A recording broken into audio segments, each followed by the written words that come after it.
Кандидатът за кмет на Пловдив от БСП Георги Търновалийски обсъди с бизнеса перспективите за развитие на града.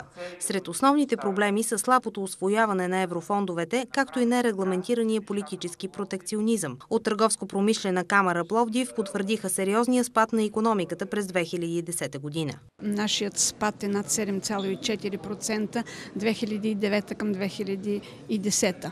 В момента правим изчисления какво е за 2011, но едва ли има вече голямо оживление. Кандидатът за кмет на Пловдив от БСП Георги Търновалийски обеща прозрачност при конкурсите за обществени поръчки и много по-ефективна администрация. Една модерна европейска администрация общинска, която пести времето на хората и бизнеса, работи прозрачно и ги обслужва така, както те очакват, така както са европейските стандарти. Ще започна подготовка за въвеждане на единна информационна система в община Пловдив. Развитието на промишлените зони, привличането на външни инвеститори и по-добри условия за туризъм ще дадат тласък на пловдивската икономика.